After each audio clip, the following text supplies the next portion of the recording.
Hey, we're so happy to be here. This is Arizona State University, Ira Fulton Schools of Engineering. We do all sorts of crazy stuff here. One of the things we do is called entrepreneurial mindset. And we love to link the entrepreneurial mindset with what most people want to do is go into the working world and make an impact through a nonprofit, a more than profit, a for-profit, or working on some prototype in a lab, a new product, a new service. How do I make something happen, right? Either at work or in my garage or in my residence hall or wherever it is that I am. So we have a lot of really interesting people around campus that can help our students do that. But of course we have folks out in the community like Mark is here with us. And Mark is a beast. I've known Mark for the better part of a decade, and he's always working on something really cool. He's always making something happen, basically. So Thanks. We ran into each other at a fundraiser for the city of Tempe a few weeks ago, and hey, I remember you. So yeah, it was a great opportunity to reconnect, and I let you know that we're getting a lot of cool students together every week, and just drove in from Vegas. So thanks for joining us. You're welcome. You're welcome. Yeah, no, it's so funny because after we met, I replied back to an email that it was from 2014 or something. I was like, because I went back and looked at your email, and yeah, it's an honor to be here. I'm really excited, and when you mentioned the make an impact, make it happen. I love sharing these things. I mean, this is what I do each and every single day. I have an opportunity to talk with people, hear from them, learn from them, inspire, be inspired, and also share that with others. So I'm excited at any opportunity to really do that. So you know, welcome questions. I know we're going to do a little bit of a different type of format, and I just want you to feel comfortable asking whatever question is going to help serve you best. That's really what I feel like I'm here to do.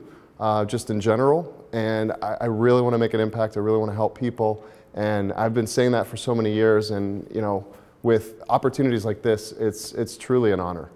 Awesome. Well, you took my MC duties. The power of these Make It Happen sessions is the dialogue that we'll have for probably the remainder of this hour. Unfortunately, we usually invite one of our student founders to come in and pitch. So. The founder of AudioLux was teed up to be here. Unfortunately, he had some logistical challenges getting here tonight, so Ilya won't be able to join us, but that'll give us more time, like you said, to do Q&A. So before we do Q&A, these fine people here need to know who you are. So Mark, if you don't mind, please tell us, just your background, starting with where you went to school and maybe what you studied, and then what happened, in the early part of your career. Perfect. Yeah, absolutely. So my name is Mark Jamnick, and I was born and raised in Pittsburgh, Pennsylvania, and moved out here 17 years ago. I went to school back east, and I went to a school called Indiana University of Pennsylvania. Yeah, insert puzzled look here. Yes, I already know that it's coming, so I literally tell people that all the time. It's in Indiana County in Pennsylvania. It's a big school out there. There's about, I think, and this number might not be correct, but it's somewhere around like 18,000 or so. So it's a pretty big school. It just has no notoriety out here. The funny thing about that though is, I feel like I'm going kind of forward and backwards at the same time. I was having a conversation with my older brother. He was going to IUP at the time. And he said, yeah, one of his roommates was in marketing. He's like, I think you'd really like marketing. He's like, you're kind of creative and all this. And I said, okay, I'm going to go for marketing. And that was the decision that I made. And I made it out of like a casual conversation. I went to school for marketing, I graduated in marketing, and I spent the better part of 15 years in marketing. So it's one of those things that sometimes you're called into a specific industry that you just know it's the right thing. On a whim. Yeah, on a whim. On a totally, yes, a totally random. His friend went to school. Yes, exactly. He was like, yeah, I think you'd really enjoy it. And I was like, yeah, okay. And the more steps I took, the more I was interested in it. And I've always really appreciated branding and really kind of those companies that really get it. So graduated school, and then I went into advertising sales. So I jokingly told a lot of people that I sold air. When they asked me what I did, I said I sold air, because I sold airtime on CNN and CNBC and MTV and ESPN. So it was a really cool opportunity. Had a chance to have like host clients in the suite. So would have, well, especially when I moved down here, you know, I had an opportunity to take them to the Phoenix Suns game or the Diamondbacks game. And it was really a neat experience. And in 2008, we all know that there was a little bit of an economic downturn. And at that point, there were some shifts that were happening. I came off of my best ever sales year, yet I was on the risk of losing my job because of the fact that I wasn't at my commission. Like, I wasn't actually at my budget, and I hit it 50%. So over that time period, I was like reevaluating, what is it that I really want to do? And I started seeking and reading a lot of different books, journaling, meditating, to really understand, like, where am I really going? Because that happened on a whim. Is there something more? Is there something else that I really need to do? So I was digging in on that, I hired a coach, and kind of really was trying to figure that all out. And then in 2010, I went to my first Tony Robbins event. And are you familiar with Tony Robbins? So there's a UPW event, Unleash the Power Within, and you walk across fire. So you literally walk from about 15 foot across fire. Yeah, literally, yeah, just, yep. And in that weekend, I had an opportunity to be so exposed to different technologies of things that I hadn't ever been exposed to in terms of psychology. And I'm like, this is fascinating to me. Like, how can I help learn more about this? So from there, a couple months later, I ended up quitting my job. And I said, I'm just going to figure this out. And I just jumped. I mean, literally, I was like, hey, I got money in my savings, and I'm just going to go for this. Now, I don't always recommend doing that unless you've got, you know, a little bit of a safety net and you've got a plan. I simply said, I'm just going to make this happen. And then that's where a lot of challenges happen. And so that's where I'm excited about your questions tonight and how I can answer those. Because in those challenges, I grew so much as a person, and I really discovered who I really was underneath it. And it's an ongoing process. Yet I had an opportunity to join the Tony Robbins organization as a coach. So as one of 100 active coaches in the world, I coach clients all over the globe and had a chance to see a lot of similar patterns, whether they were in Australia, whether they were in Brazil, whether they were in London, whether they were in wherever, anywhere in the States. So many people had the same types of challenges. So, and everyone's got a story. Everyone here has a story, and everyone, like, I'm here in front of a camera and we're talking. Every one of you has a similar story, and well, it's your story.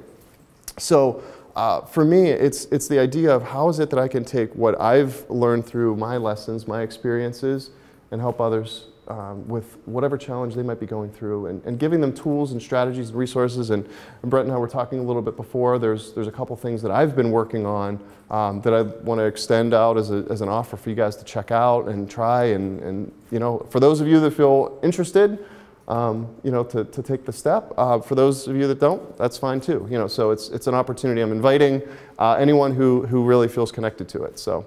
It's good. I had no idea about your firewalking. It's kind of funny. I actually, for years, I think Tony Robbins, the name Tony Robbins has been in popular culture. And I had, for some reason, had a negative reaction to Tony Robbins as a pop culture figure. Mm-hmm. And I watched, I don't know if any of you have seen the Tony Robbins documentary on Netflix. I Am Not Your Guru? Yes. Yes. Yeah. Has anyone else seen this? Has it popped up?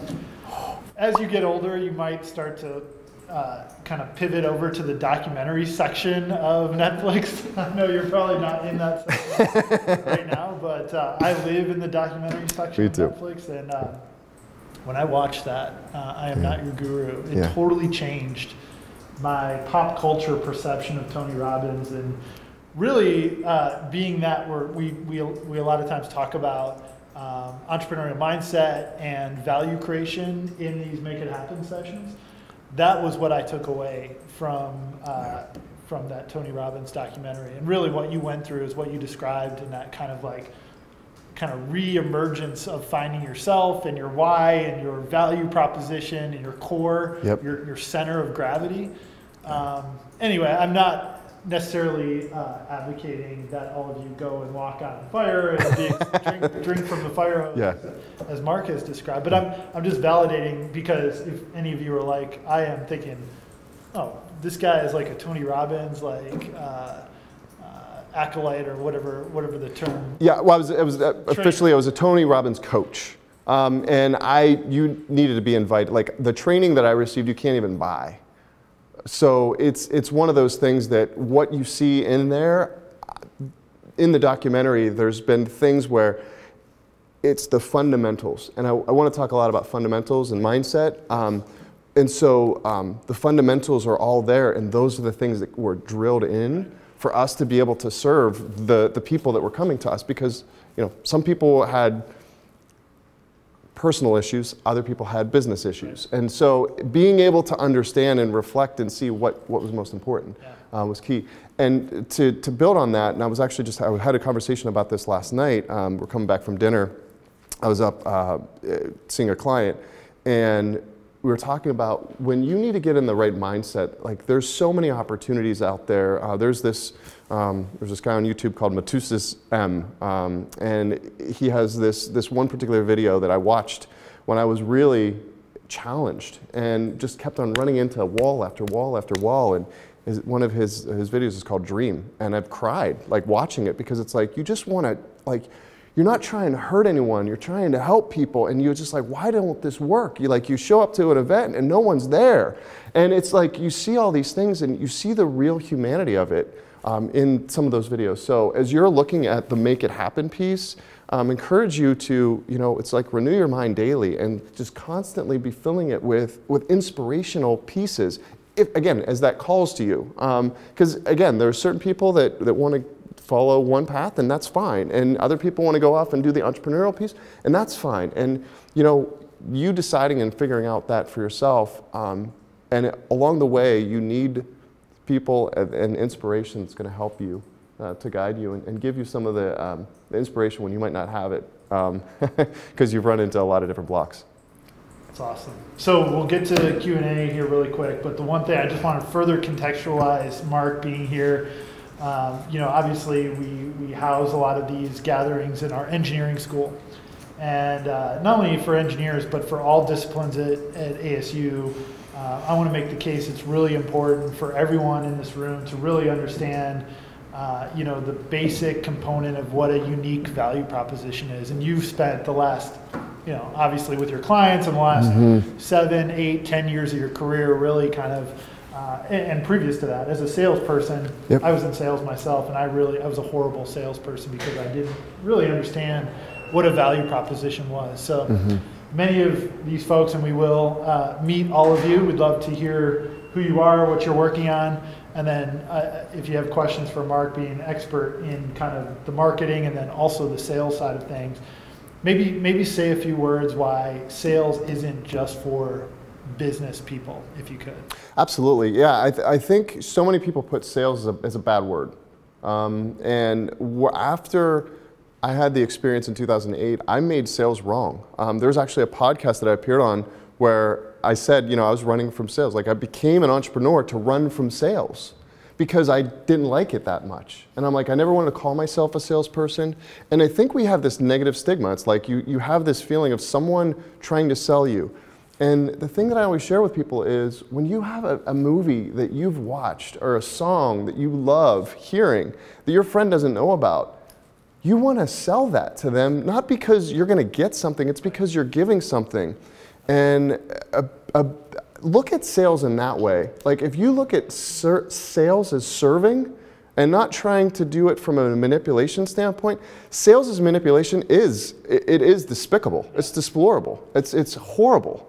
I mean, I like I've never even, I don't even know, I just made that word up. Here we go.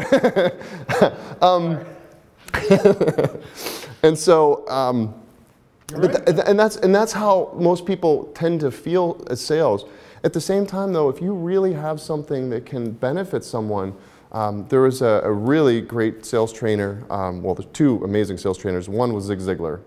So for any of you that are interested in kind of learning more about sales, I don't think you find a more humble more giving, more serving type of a person than a Zig Ziglar. He's one that I've aspired to, and I just watched a documentary on him. Yeah, I'm kind of living in the documentary. Now, I'm more on Amazon Prime, not Netflix, yet at the same time, the same thing.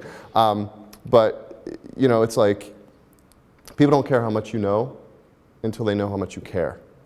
And there's so many different like Zig-isms that I've heard over the years. And within that, when you're in sales, again, whether it's a movie, whether it's a song that you like, being able to share that with someone, because you know it's going to help them, that's the true definition of what I believe sales is really serving that need in someone that they didn't even know that they were asking for, and being able to help. And Chet Holmes was another trainer that he looked at it a lot more like a system, and he's got a book called Ultimate Sales Machine, and I'm actually reading through that right now. And in it, he said, you have a moral obligation to sell. And that means when you've got something to help someone with, you're not trying to sell them. You know that what you can give is actually going to help benefit them. And I'm going to give this to, I was in Austin a few weeks ago at this one event called Awaken Life Live, held by Earthwaking University. And they were talking about the power of giving. And when you actually give, the act of giving and receiving should happen at the same time. You shouldn't give with the expectation of getting. And when you sell with the expectation of giving and receiving at the same time, like, I'm giving you this opportunity. Like I said at the beginning of this, like, there's something that we're going to chat about where it's like, I'm going to give you an opportunity for you to try something. If you want to do it, fantastic. If you don't, fantastic. Like, I'm going to love you the same way, one way or another. And at the same time, know that the heart and the intention of me giving that is me giving it and receiving it at the same time. Because I'm giving something that I feel is truly valuable. And when you start looking at sales from that way of like, what's the intention behind this? Am I really giving like with this hook that I'm going to expect something back? Because people will feel that. Whether or not you know it or not, or they know it or not, there's something underneath it. And so I look at sales coming from that perspective. And when you look at sales coming from that perspective of giving and receiving at the same time, like so much of what I've been talking about and looking at lately is about being now, being present, being in the moment. And I realized that when you give and receive at the same time, you're in the now. And you don't have to wait for something in the future for it to happen. It's already happened. And you've experienced the gift of the present moment. And intersects with mindfulness and a lot of other things to make life better. And one thing I'll say, and then we'll turn it over to the group. He mentioned giving something you believe to be valuable. So in this domain of making it happen, we really espouse what we call the entrepreneurial mindset. And the third C of the entrepreneurial mindset and the way we share it is the creation of value. So if you can create something that you perceive to be valuable, that's sales, right? Yeah, absolutely. I've created this intervention, this new product, this new service. It's better than anything else. I want to share it with you. Mm-hmm. And then if you're able to use it or find value in it as well, you'll either give me feedback, you'll help me refine it, or if we really, get the gears to click into place, you might open your wallet and say, wow, this is really making my life easier. Yeah. How much do you want for it? So, right. So value creation and giving while you're receiving, this is all wrapped up in what we're trying to do for our engineering students and for all of our students at Arizona State. So well said, man. Thank you. Thank you. Yeah. So we're going to get a lot of great content in just the exchange of hearing from all of you. So thanks so much, Mark. Yeah. Let's transition over to Q&A. Perfect. Sounds great.